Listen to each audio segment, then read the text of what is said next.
예수님의 이 갈릴리 사역이 점차로 이제 막바지에 답니다만, 의외로 갈릴리에 계시면서 이 이방 땅을 많이 가십니다. 우리가 지난번에 볼 때는 이미 두로 지방에 가셨다고 그랬잖아요. 두로 지방의 그 중에 한 지역이 수로보니게입니다. 근데 거기 가셨다가 이제 오늘 보니까 예수께서 다시 두로 지방에서 나와 시돈을 지나고, 사실 시돈이 좀 북쪽인데 시돈을 지나고 데가볼리 지방을 통과하여 갈릴리 호수에 이르심에, 아직은 데가볼리 지방이에요. 갈릴리 호수에까지 이른 장면이 나오는데, 우선 지역적으로 그래 함께 봅시다. 먼저 지도를 한번 봅시다. 지도를 보면 이게 전체 이 가나안 땅 지도가 있죠. 가운데 아래쪽에 파랗게 길게 있는 데가 사해바다고, 그 위쪽에 파랗게 지금 잘 안 보이나요? 그런 데가 갈릴리 호수인데, 이 갈릴리 지방은 거기에 노랗게 되어 있는 그쪽이 갈릴리 지방입니다. 갈릴리 지방이고, 데가볼리는 이 오른편에 핑크로 되어 있는 쪽이 데가볼리이고, 그 위쪽은 이방 땅입니다. 그 두로와 시돈이 그 위에 있는데, 좀 더 확대한 사진을 한번 봅시다. 이 확대한 사진이에요. 이 고동색, 주황색 제일 북쪽의 사진에 도시가 3개, 해안 도시가 3개가 있습니다. 그 셋 중에 제일 밑에가 두로고 제일 위가 시돈이에요. 수리아 지방이라고 되어 있죠. 그 시돈 땅인데, 두로 지방에서 사르밧 지나서 시돈까지 갔다가 이 갈릴리 바다 수직으로 거의 갈릴리 저 호수의 동편으로 내려옵니다. 내려오면 녹색이 분봉왕 빌립의 영지라고 했는데, 정확하게 빌립의 영지가 어떤지는 잘 모릅니다. 그래서 오히려 그 갈릴리 동쪽에 데가볼리가 약간 더, 제가 알기에는 더 위쪽까지 가야 됩니다. 그래서 그 요단강 서편에도 핑크색이 좀 있죠. 이게 아마 그 베산 쪽인 것 같은데, 그쪽으로 해서 이 데가볼리가 있습니다. 근데 데가볼리란 말이 데카폴리스예요. 데카라는 것은 헬라어에서 10이란 얘기입니다. 모노, 디, 트리, 테트라, 펜타, 헥사 이렇게 나가는 게 있습니다. 헥사, 헵타, 옥타, 노나, 데카예요. 데카 열입니다. 10개의 폴리스예요. 데카폴리스, 10개의 도시, 10 cities라고 할 수 있습니다. 그 헬라 도시가 10개가 거기에 설립되어 있는 데가 데카폴리스 지방입니다. 그러니까 이 지역은 이방인의 땅이죠. 두로, 시돈, 수리아도 이방인의 땅입니다. 갈릴리, 사마리아, 유대가 유대 땅인데, 사마리아는 더군다나 유대 사람들이 치지도 않죠.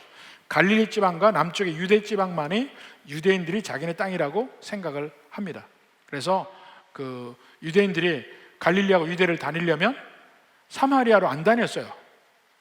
사마리아 안 다니고 오히려 요단 동편으로 해서 데가볼리로 해서 여리고로 들어와서 그 다음에 유대 땅으로 들어왔거든요.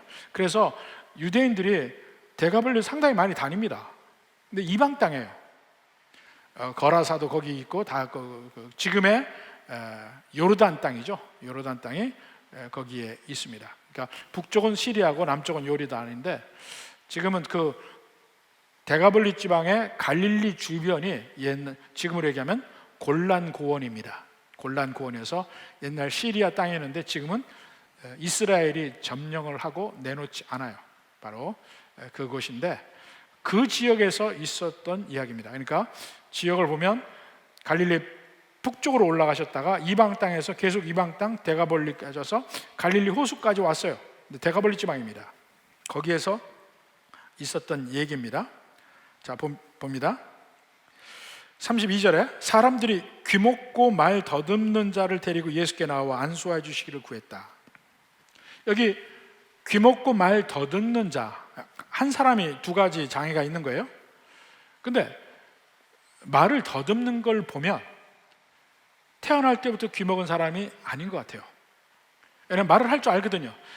태어날 때부터 귀를 먹은 사람은 소리를 구분을 할 수가 없으니까 아무리 발성기관이 입에 있어도 말을 못합니다. 말을 할 수가 없어요. 가장 대표적인 예가 헬렌 켈러 같은 분. 헬렌 켈러는 완전히 태어날 때부터 귀가 안 들리니까 말을 못했어요. 근데 그 설리반 선생님이 가르치면서 자기 입에다가 헬렌 켈러 손을 대게 했습니다. 그래서 입 모양 이거 해서 하나하나 글을 가르쳤어요. 그래서 그 헬렌 켈러는 말을 할 수 있었습니다. 그런데 구별 안 되니까 말이 극히 알아듣기 힘들 정도로 발성을 했어요. 그러니까 귀가 안 들리면 말을 자연히 못하게 돼. 발성기관이 있다고 하더라도. 여기 이 사람은 입까지도 문제가 됐던 모양인데 말을 더듬는다고 하는 거 보면 처음부터 귀 먹은 사람이 아니에요. 나중에 사고로 해서 아마 귀가 안 들렸을 거예요. 열병이라든가 사고로. 사실 제게도 외삼촌 한 분이 눈이 안 보였습니다. 제가 어려서는 외갓집에 가면 항상 아무리 바쁜 때라도 그 외삼촌은 별로 살도 안 찌고 이 집에만 있어요. 바로 그 안방 말 그 위에 방에 언제나 계셨습니다. 가면 반가이 맞아주고 했는데 참 그분이 있으니까 상당히 집안이 힘들어요. 결국은 어느 날 가서 보니까 안 계셔요. 그러니까 20대에서 30대 가면서 비관을 해서 자살을 했습니다. 농약을 먹고. 그러니까 옛날에는 장애인으로서 한국 땅에 사는 것은 너무너무 힘들었어요. 그냥 생존하는 것 말고는 없었습니다. 그러다 보니까 그런 일이 있었는데 이때에도 아마 장애인들이 살기 정말 힘들었을 거예요. 물론 장애 중에서 제일 힘든 장애가 눈이 안 보이는 장애인 것 같아요. 우리말 속담에도 있잖아요. 몸이 1000냥이면 그 중에 눈이 900냥이라고 하는 말이 있습니다. 눈이 그만큼 중요해요. 근데 귀가 안 들리는 사람은 또 다른 면에 어려움이 있습니다. 이게 뭐냐면 장님은 아예 안 보이니까 신경을 안 쓰는데 귀가 안 들리는 분은 보이잖아요. 사람들이 앞에서 얘기하는 게 보여요. 자기를 무시하는 거, 또 무시하지 않더라도 무시하는 것처럼 보이는 거, 저기서 두 사람이 얘기하고 있으면 괜히 내 욕하는 것 같고 이런 게 다 눈에 보이는데 안 들리는 거예요. 그러니까 이 사회적인 고립도가 오히려 이 눈이 안 보이는 장님보다 더 심할 수도 있습니다. 편견으로 더 찰 수도 있고 더 괴로움을 느낄 수도 있고 보이니까 다 자기를 배척하는 게 보이고 자기를 소외시키는 걸 보이니까 말을 하는 것도요, 이게 말이 어눌하면 아무리 머리가 좋아도 인정을 받지 못합니다. 대표적인 예가 외국 사람도 한국에 와서는 한국말 어눌하잖아요. 그러면 바보 취급을 해요. 바보 취급을 해. 저 이제 유학생활 했으니까 미국에 가면 아무리 머리가 좋아도요, 아무리 그 분야에서 전문적인 지식이 있어도 영어를 못하면 인정받지 못해요. 인정받지 못해. 근데 더 슬픈 사실은 한국에 오잖아요. 한국에 학자들이 있어요. 학자들 중에 정말 뛰어난 분들이 많이 있습니다. 근데 그것과 영어 실력과는 좀 달라요. 학문적으로 뛰어난 사람도 영어를 못할 수 있어요. 근데 학문적으로는 별론데 영어를 잘하는 사람이 있어요. 근데 문제는 그 사회에서, 학계에서 영어 잘하는 사람이 우대를 받아요. 그 사람이 마치 더 많이 하는 것 같고 더 잘하는 것 같고 그렇게 대우를 받는다니까. 그래서 아무리 열심히 하고 뛰어난 어떤 연구 실적이 있는 사람들도 영어를 못할 때 이 받는 서러움이 있습니다. 마치 말하는 것이 그 사람의 지적 능력하고 바로 같다고 생각을 해요. 여기 이분은 어떻게 했습니까? 말을 잘 못해요. 말을 더듬어요. 또 거기서 무시당하고 인정을 받지 못해요. 그러니까 살아가는 환경이 그렇게 어렵고 힘들고 비참하고 소외되고 그게 다 있습니다. 그래서 그걸 치료해달라고 온 거예요. 고쳐달라고. 그러니까 예수님이 치료하는 방법이 33절, 34절에 있습니다. 예수께서 그 사람을 따로 데리고 무리를 떠나사 손가락을 그의 양 귀에 넣고 침을 뱉어 그의 손에 혀를 대시며 하늘을 우러러 탄식하시며 그에게 이르시되 에바다 하시니 이는 열리라는 뜻이라. 짤막하게 두 구절에서 이 예수님의 치료의 과정을 이야기하지만 그 과정이 아주 자세하고 복잡하게 되어 있습니다. 자세하게 제일 먼저 예수님은 무리에서 떨어져 나가서 따로 그와만 있습니다. 왜 그럴까요? 여러 가지 목적이 있습니다. 사실은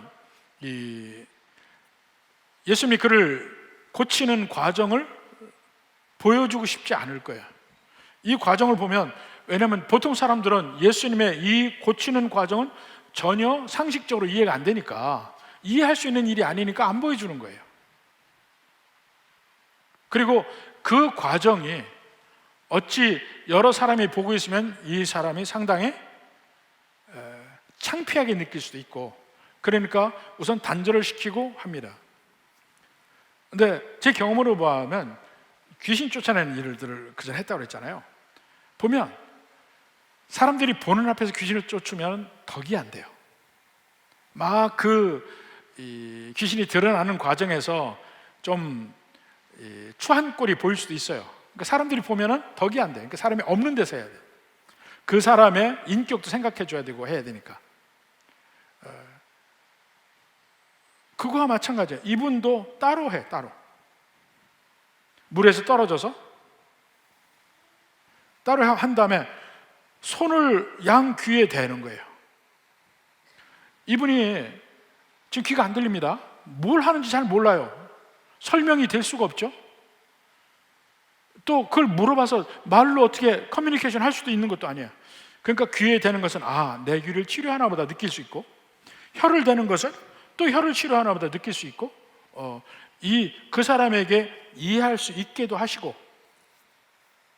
또 다른 의미들이 있습니다. 사실은 그렇게 하면서 34절에 보니까 하늘을 우러르신다. 하늘을 우러러 보시는 것은 잠시나마 하나님과의 교감을 갖는 행위예요. 예수님이 끊임없이 이 갈릴리와 유대에서 사역을 하시면서 끊임없이 하나님 아버지와 교제하고 교류하고 간구하고 이렇게 합니다. 지금 이 고칠 때에도 분명히 이 귀가 들리지 않고 귀 먹고 말 더듬는 이 사람에게 이 위에서 먼저 간구하고 기도하고 고쳐달라고 했을 거예요. 먼저 그렇게 하고 그 다음에 탄식을 하신다. 탄식. 왜 탄식을 했을까요? 앞에 있는 이 사람, 그 사람의 인생이 불쌍한 거예요. 귀가 들리지 않고 말도 못하고, 그러니 내 뜻을 다 표현 못하니 속에 응어리 얼마나 많겠어요. 다른 사람에게 보는 편견의 눈 속에서 상처는 얼마나 많겠어요. 그렇다고 그 사람이 정상적으로 모든 생활을 하는 것도 아니고 하니까 그 평생에 찌들린 그 인생을 볼 때에 탄식이 나오는 거예요. 그리고는 손을 대시고 에바다 합니다. 손을 대시고 에바다 해요. 이 모든 과정을 볼 때 예수님은 그를 고치면서 이 모든 능력이 하나님께로부터 왔다는 것을 표현하는 행위로 볼 수 있습니다. 예수님은 도구예요. 예수님 스스로에게서 능력이 나타나고 생각 안 해요. 사도행전을 보면 베드로가 그럽니다. 그는 근본 하나님이시나 이 땅에 자기를 비우고 오셨고 성령의 능력으로 이 땅에서 기적을 행하셨어요. 그러니까 예수님이 행하신 모든 기적들은 예수님 본질에서 나오는 그 능력으로 행하신 것이 아니고 세례를 받으면서 하나님 아버지가 성령의 능력을 그에게 주셔서 성령께서 증거하는 방법이 예수님의 기적의 능력이에요. 성령이 하시는 일이에요. 근데 성령께서 그 예수님을 통해서 일하시는 건 뭐냐면 예수님이 곧 메시아이고 하나님인 것을 성령이 증거하시는 일이라는 겁니다. 그러니까 그걸 보여주시는 거예요. 예수님이 하나님께 기도하고 고쳐주셔요. 그러면 예수님은 도구이고 성부 하나님께서 이 모든 것을 주신다는 것을 보여주고 예수님 스스로도 계속해서 나는 이 땅에서 내 뜻대로 행하는 것이 아니고 전부 하나님 아버지의 뜻대로 행하는 것이다, 이걸 계속해서 얘기를 하십니다. 치료하는 일도 마찬가지예요. 또 다른 두 번째 면이 있습니다. 오늘 주로 보고자 하는 것인데, 두 번째 면은 뭐냐면 바로 믿지 않는 세상을 향하여 다가가는 예수님의 방법을 우리에게 보여주는 겁니다. 이게 모델이에요. 우리가 하나님의 일을 할 때 이렇게 해야 된다는 것을 모델적으로 보여주는 것이 바로 이 귀먹고 말더듬는 자를 고쳐주는 장면에서 나옵니다. 자, 어떻게 이 세상에 다가갈지 생각해 보세요. 지금 여기는 아직 대가벌리 땅이라고 그랬어요. 이방 땅입니다. 아마 이 사람도 이방인일 가능성이 많아요. 믿지 않은 세상의 사람이에요. 그 사람을 향해서 갈 때, 그 사람에게 다가갈 때 이 찌들린 사람에게 어떻게 다가가냐면 제일 먼저 예수님은 하나님과 교통하고 기도합니다. 이것이 제일 먼저예요. 끊임없이, 지금 말씀드린 대로 예수님은 끊임없이 기도했습니다. 병을 고치는 이 순간에도 잠깐 하늘을 보고 하나님께 간구하고 기도합니다. 예수님의 모든 사역을 하는 그 생애를 보면 수시로 기도하는 장면들이 나옵니다. 그러면서 언제나 나는 내 뜻대로 행하지 않고 아버지의 뜻대로 행한다는 걸 계속 얘기합니다. 그러니까 언제나 아버지의 뜻과 조율하는 과정을 거치고 있습니다. 예수님은 내가 이 땅에 온 메시아다라는 면도 있지만 아버지 하나님과의 관계에서 이 땅에서 사는 인간의 모습도 보여주는 거예요. 우리가 가야 될 길도 보여준다니까요. 예수님처럼 우리도 이 세상에서 살아가면서 우리 뜻대로 우리 마음대로 사는 것이 아니고 끊임없이 주님과 조율하는 시간을 가져야 합니다. 그리고 주님의 뜻이 내 삶을 통해서, 내 주변을 통해서 이루어지기를 위해서 간구하고 기도해야 됩니다. 우리가 이 세상을 살아가면서 물론 죄인이에요. 하나님의 뜻대로 우리가 제대로 살지 못합니다. 그렇지만 죄 중에 죄가 뭐냐고요. 우리는 보통 죄 중에 죄를 세상에서 얘기하는 단어, 살인하고 간음하고 도둑질하고 이런 것으로만 죄라고 생각을 하는데, 우리가 하나님의 백성으로서 가장 큰 죄는 뭐냐면 하나님과 교통하지 않는 죄예요. 하나님께 기도하지 않는 죄, 이것이 가장 첫 번째 죄입니다. 여러분, 하나님과 어떻게 기도합니까? 여러분의 기도 생활은 뭡니까? 그냥 마음 놓고 내 뜻대로 내 마음대로 사는 거 아닙니까? 하나님과 끊임없이 조율하고 하나님께 끊임없이 기도하고 간구하고 이렇게 해야 합니다. 이를 위해서는 매일매일 규칙적인 생활을 하면서 규칙적인 생활 속에 기도가 들어가 있어야 돼요. 그래서 사실은 새벽 예배도 중요하죠. 새벽 교회 나올 수 없으면 집에서라도 시간을 갖고 그 아침 시간에 분명히 기도하는 시간이 있어야만 합니다. 규칙적으로 기도해야 돼요. 규칙적이 아니면 기도는 미루게 돼 있어요. 항상 그 시간에 그 장소에서 기도하는 습관을 키워야 합니다. 그러면서 기도하면서 끊임없이 주님과 교제하면 내 내적으로 영혼이 풍성해집니다. 내적으로 점점 은혜와 죄가 확연하게 갈리기 시작하고 점점 죄에서 벗어날 수 있는 능력도 생깁니다. 주님과 계속 교제하는 삶 속에서. 그리고는 주님께 간구하는 것이 하나씩 확장돼야 돼. 우선 내 인생을 위해서도 기도하지만 내 가족을 위해서 기도합니다. 내 가족의 영적 건강을 위해서 영육간에 기도해요. 기도의 제목을 놓고 그 다음에 확장해서 우리 교회를 위해서 기도해요. 교회를 위해서. 내가 몸담고 있는 부서가 있잖아요. 그 부서를 위해서 기도해. 구역이 있으면 구역을 위해서 기도하고, 구역장을 위해서 기도하고, 교회에서 현재 지금 이루어지고 있는 여러 프로그램을 위해서 같이 기도하고, 무엇보다도 담임 목사와 모든 교육자들을 위해서 기도하고, 기도해야 합니다. 그 다음에 우리가 함께 짐을 나눠지고 있는 협력교회들이 있어요. 협력교회들을 위해서 기도해요. 여러분 여전대 남전대에 속해 있으면 각각이 담당하는 교회들이 있지 않을까요? 그 교회들을 위해서 기도해요. 그리고 우리가 연결된 선교사님들 있잖아요. 선교사님들을 위해서, 그들의 사역을 위해서 기도합니다. 여기도 각 여전대 남전대별로 맡은 선교사님이 있어요. 그 기도해 줍니다.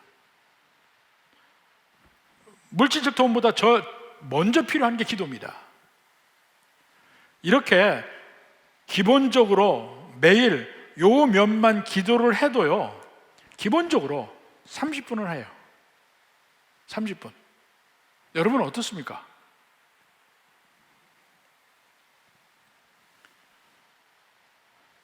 바빠서 기도하지 못한다는 것은 너무 바쁜 거예요. 거꾸로 바쁘니까 기도해야 돼. 덜 바빠지게. 바쁘니까 기도해야 된다니까요. 기도할 시간이 없다. 지금 예수님 얼마 기도했습니까? 잠깐 기도했어요. 하늘을 우러러보고 기도한 거예요. 수시로, 시시때때로 어떤 일이 바로 앞에 닥치면 바로 짤막하게 계속해서 기도하는 삶. 이것이 주님과 함께 동행하는 삶입니다. 우리가 하나님 일 하기 전에 정말 필요한 것이 하나님께 내 영혼의 줄을 대고 기도하고 교제하는 일. 이것이 제일 먼저 필요합니다. 두 번째는 주님이 거기서 탄식하십니다. 왜 탄식하십니까? 바로 그 사람과의 관계에서 그 사람에 대한 연민의 정이 있다는 겁니다. 모든 그리스도인들은 죽었던 영혼이 살아난 그리스도인들에게는 이 예수님의 마음이 있기 때문에 이 예수님의 연민의 정이 당연히 있어야 합니다. 그 심장에. 더군다나 오늘날에는 연민의 정이 점점 찾아보기 힘든 세태예요.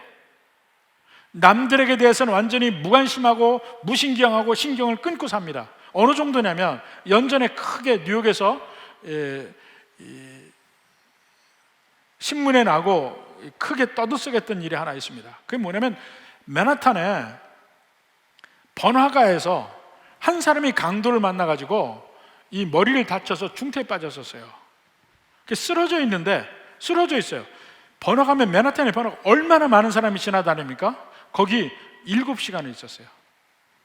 7시간이 있는데 그것도 가족들이 이 들어와야 될 사람이 안 들어오는 거예요. 그래서 기다리다가 경찰에 신고했어요. 그래서 경찰이 찾았어요. 7시간 만에. 근데 그 번화가에 그 수많은 사람이 다니는 데에 거기에 쓰러져 있어요. 피 흘리고. 그런데도 그냥 둔 거야. 그 수많은 사람들이 전부 무관심하고 눈길도 안 주고 신고조차 안 했다는 거예요. 그게 오늘날의 세태라는 겁니다. 오늘날의 세태. 예수 믿는 사람의 가장 특징 중에 하나가 우리의 심장이 살아나는 거예요. 죽었던 심장이 살아나는 거예요. 무관심했던 것이 이제는 느낄 수 있게 되는 심장이 되는 거예요. 다른 사람의 아픔을 보면 느끼고, 다른 사람의 어려움을 보면 내가 느끼고, 마음에 부담이 가고 짐이 있고, 이것이 느껴지는 것이 살아있다는 증거예요. 이것이 전혀 느껴지지 않는다면 여러분은 여러분 심장이 아직 안 살은 거야. 아직 죽어 있는 거예요. 예수 믿는 사람이면 심장이 살아야 되거든요. 예수님처럼 그 인생에 찢긴 그 사람을 볼 때 내 마음도 찢어지는 것 같은 그 마음, 그 절로 탄식이 나오는 거예요. 예수님은 나사로의 무덤 앞에서도 우셨습니다. 예루살렘을 보고도 우십니다. 탄식을 하고. 연민의 정이에요. 지금 귀가 들리지 않고 말도 어눌하게 하는 이 사람을 보면서 예수님의 마음이, 그의 마음을 향하고 그의 마음이 느껴지는 거야. 그 마음 속에 있는 상실감과 그 마음 속에 있는 소외감과 외로움과 찌그러진 자존심과 수없이 많은 사람들에게 당했을 상처의 뭉텅이가 다 느껴지는 거예요. 그 느껴지는 마음이 표현된 것이 탄식함으로 표현된 거예요. 사실 그리스도인들이 연민의 정이 없으면 진짜가 아닙니다. 아무리 우리가 하나님의 일을 많이 한다 할지라도 본질이 빠진 거예요. 연민의 정이 없다면. 그러니까 우리가 천사의 말을 할지라도, 우리가 아무리 큰 일을 한다 할지라도 우리 마음에 사랑이 없으면 아무것도 아니라고 그랬잖아요. 그 사랑이 뭡니까? 긍휼히 여기는 마음, 연민의 정, 이것이 버무러진 헌신과 봉사여야만 진짜예요. 마음에 긍휼히 여기는 마음과 연민의 정이 없이도 하나님 일 할 수 있어요. 내 이름 나는 거고 내가 모든 사람 앞에 나의 중요성을 보여주는 일이니까. 그러나 근본, 그 마음 속에 내가 사역하는 그 대상에 대한 긍휼한 마음, 연민의 정, 이게 없으면 어떻게 되냐고요. 본질이 빠진 거예요. 조지 엘리엇이라는 분이 그런 말 합니다. 당신이 만약에 모든 인간을 볼 때 그 인간의 깊이를 볼 수 있는 안목이 있다면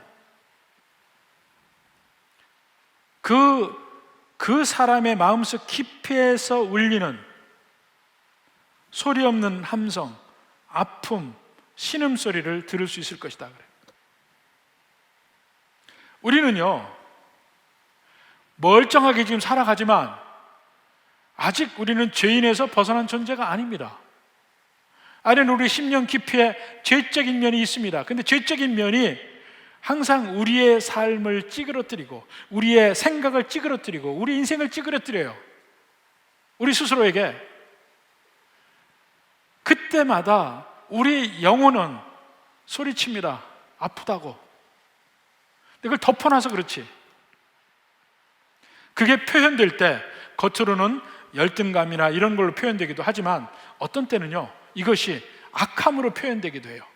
악함으로 다른 사람에게 해코지하고 다른 사람에게 상처를 주고 이런 면으로 표현되는 악한 일도 있다니까요. 그런데 그 심령에 보면 영혼의 아픔에 절규가 있다는 거예요. 그러니까 심지어는 악한 사람을 볼 때도 그 속에 연민의 정이 있어야 된다는 거죠. 그들이 아픔에서 그렇게 표현되는 거니까. 그렇다고 그 잘못을 미화시킬 의도는 없어요. 단지 우리 마음속에 일어나는 메커니즘을 이야기할 뿐이에요. 근데 그걸 느껴줘야 돼요. 다른 사람의 아픔을 느끼고 그 속에 괴로운 신음소리를 들을 줄 아는 것이 그게 연민의 정이라. 사람에 대해서 깊이 이해하려고 노력합니다. 사랑의 반대는 뭐라고요? 미움이 아니라고 그랬어요? 무정함이라고 그랬어요. 무관심과 무정함. 관심을 갖기 시작하면요, 사람에 대해서 연민의 정을 갖게 됩니다. 관심을 갖기 시작하면 그 사람을 이해하면 할수록 비호할 수 없어요. 미움의 존재 있어요. 근데 그 사람을 깊이 그 내면을 이해하면 할수록 미워할 수 없다니까. 불쌍해지지. 여러분은 어떻습니까? 만약 그런 예수님이 가졌던 그 마음, 그 연민의 정과 국리를 여기는 마음이 없다면 과연 예수님 진짜 믿는 사람인지 한번 생각해 볼 필요가 있어요.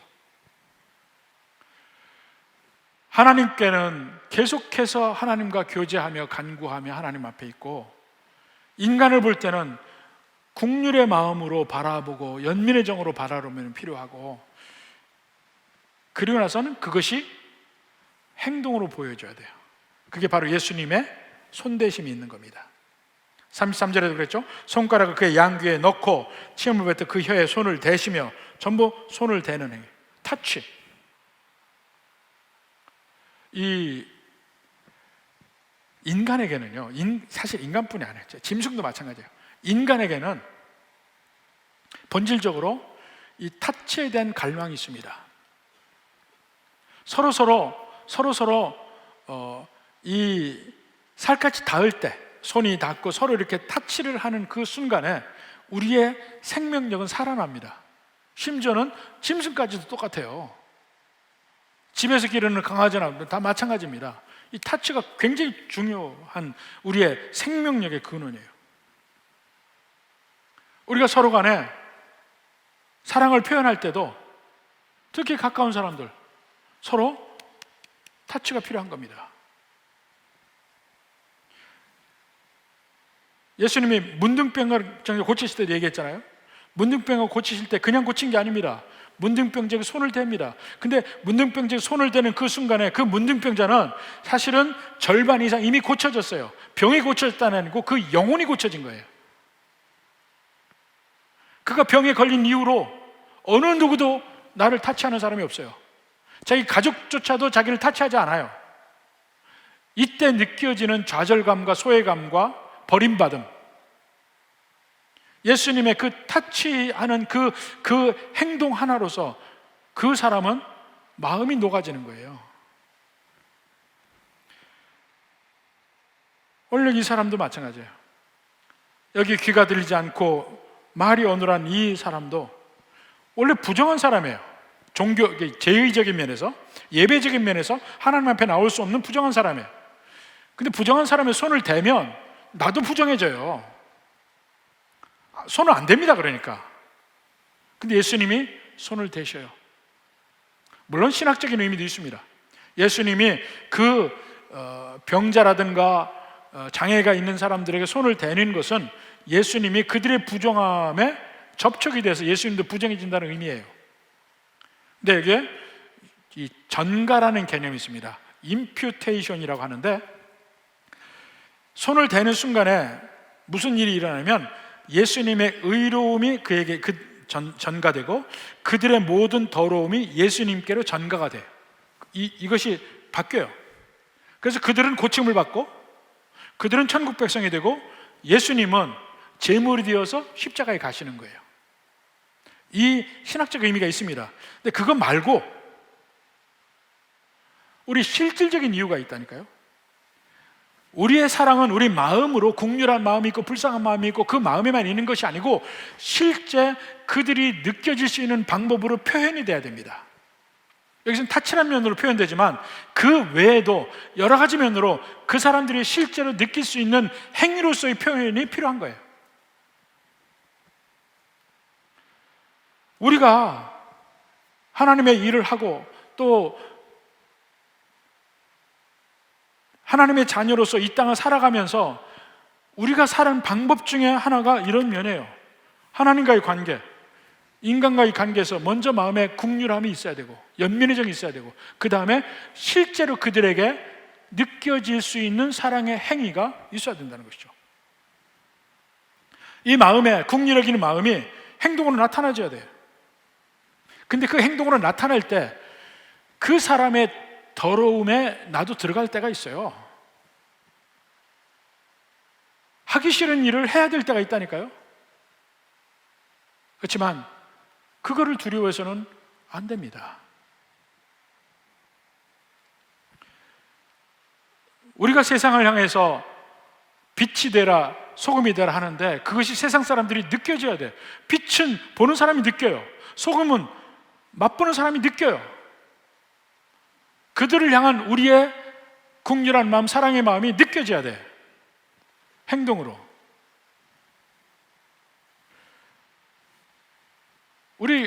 제가 처음에 부임했을 때 우리 교회에서 조직이 오랫동안 돼 있어서 굳어 있었습니다. 이게 뭐냐면 특히 여전도회가 그때는 교구를 대라고 그랬어요. 대별 여전도회가 다 있어서 그 여전도회가 그 대에 모든 살림을 다 했어요. 경조사를 다 챙긴 거야.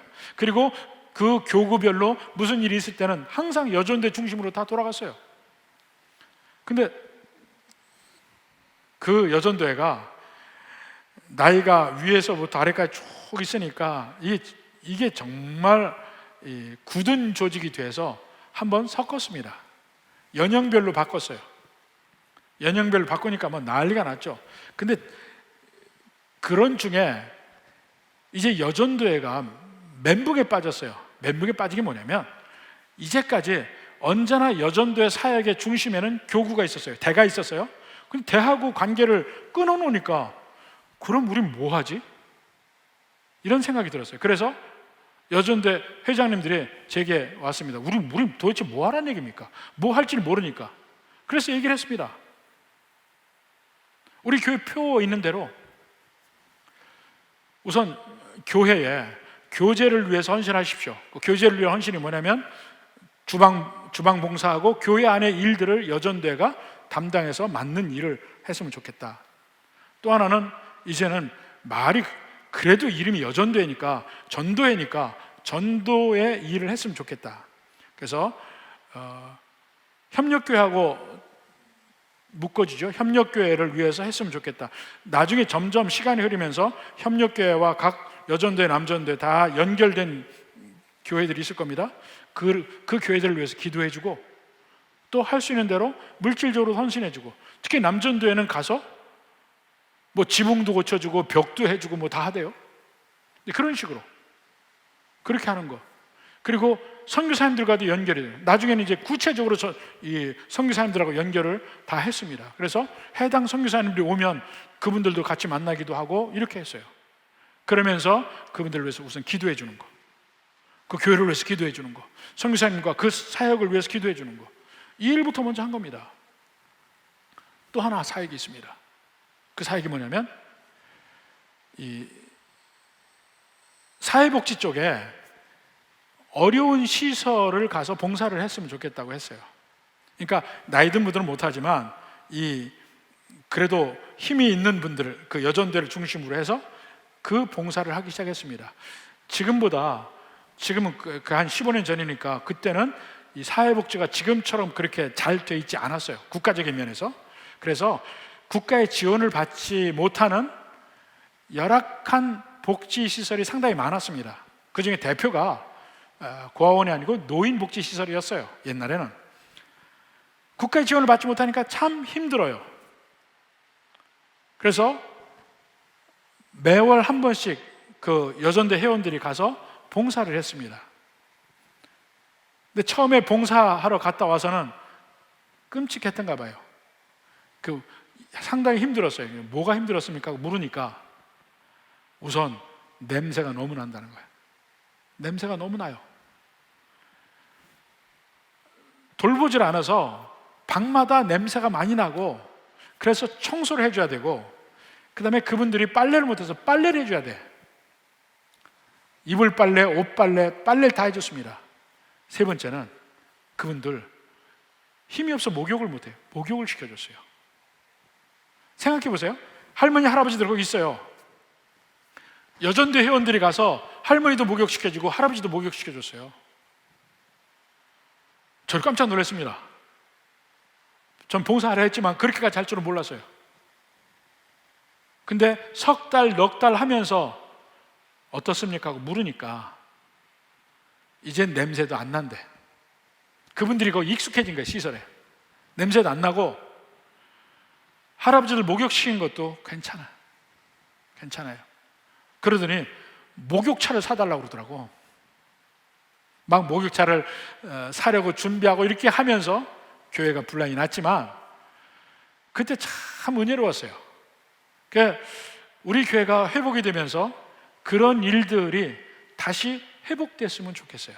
지금 코로나 때문에 좀 회복되는, 코로나 때문에 아무것도 지금 못하고 있지만 시간이 흐를수록 다시 그런 면들이 회복됐으면 좋겠어요. 근데 전보다는 훨씬 더 이 사정은 나아진 것 같아요. 국가적으로 훨씬 그런 복지기관들을 상당히 많이 돌보고 있으니까 그런 면은 나은 것 같고, 오히려 이제 우리는 우리 교회에 있는 나누리를 통해서 그렇게 많이 할 수 있을 거라고 생각합니다. 또 하나는 제가 와서 한 게 아니에요. 그 전부터 있었던 일이에요. 소록도 미용봉사를 가더라고. 매월 소록도 미용봉사를 가는 것이 우리 교회에서는 큰 일이었습니다. 그래서 한 번은 부임한 지 좀 됐다고 한 번은 같이 소록도를 같이 갔어요. 토요일 날 가니까 제가 가기 힘들고 또 월요일에 갈 때도 갔지만 갔습니다. 가서 그분들을 만나니까 참 환영하고 얘기를 참 많이 하는데, 얘기를 들어봤습니다. 얘기를 들어봤더니 그분들이 하는 말이 뭐냐면,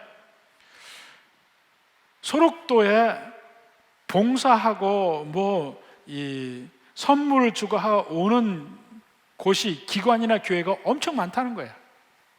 근데 그 중에서 자기들이 제일 환영하고 믿는 것이 광주종합교회라고 믿는 거예요. 왜 그러냐고 그랬어요. 그랬더니 다른 데는 전부 일회성이라는 거예요. 일회성인데, 그러니까 명절 때 와서 쫙 하고 가고 이렇게 하는데, 오직 우리 교회만이 끊임없이 와서 몇 년을 그렇게 한 거예요. 그러니까 처음에는 저 사람들 한번 왔다 가겠지 하고 마음을 열지 않다가 점점 끊임없이 하니까 그 진실을 인정해주고 완전히 마음이 열려서 환영을 하는 분위기였어요. 근데 그분들이 하는 말이에요. 그분들이 옛날 얘기를 하는 겁니다. 거기 교회가 있어요. 소록도 교회가 있는데 목사님이 부임을 하잖아요. 그러면 부임하면 바로 가서 손을 덥석 잡는데, 이분들 다 나은 사람이에요. 나았지만 옛날 병의 흔적은 다 있어요. 손도 없고 손가락도 없고 발가락도 없고 이런 분이 많아요. 코도 뭉그러지고. 이런 분이 와서 덥석 잡으면 깜짝 놀란다는 거야. 거기서 완전히 손을 빼는 사람은 거기 이제 목회는 끝이요. 절대로 그분에게는 마음의 문을 열지 않는 겁니다. 오히려 같이 손을 잡아주고 하는 그분들에게 마음이 여는 거예요. 그러니까 테스트하는 거야, 이분들이. 거의 다 완치된 사람들이에요. 옛날 흔적만 남았지. 근데 새로 오는 그 목사님들이 제대로 자기들에 대한 진정한 마음이 있는가 테스트해 보는 거예요. 그게 잡는 겁니다. 이 타치라는 게 그렇게 중요한 거예요.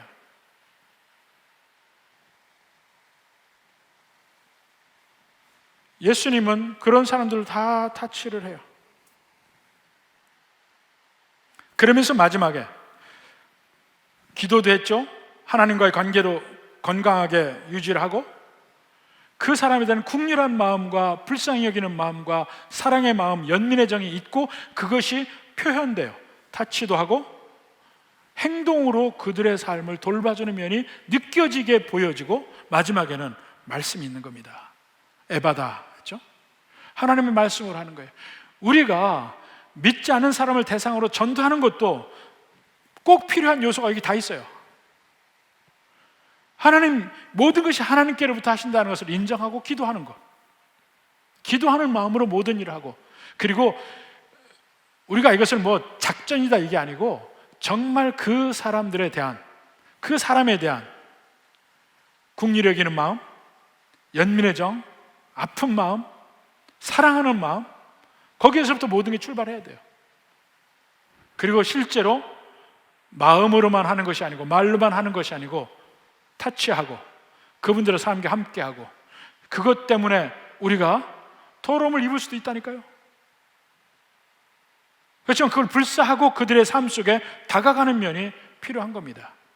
그럴 때 역사가 일어나요. 여기에 귀가 들리지 않은 사람은 귀가 열리고 혀가 풀리고 말을 분명히 하고, 이런 치료의 역사가 있었죠. 이 치료의 역사 있을 겁니다. 그리고 그보다 더 중요한 영혼이 살아나는 일이 있을 겁니다. 우리가 전도하는 거 어렵다고 얘기하는데 왜 어렵습니까? 이대로 하면 됩니다. 그러니까 전도할 때 말로 상대편을 설득하려고 하니까 어려운 거예요.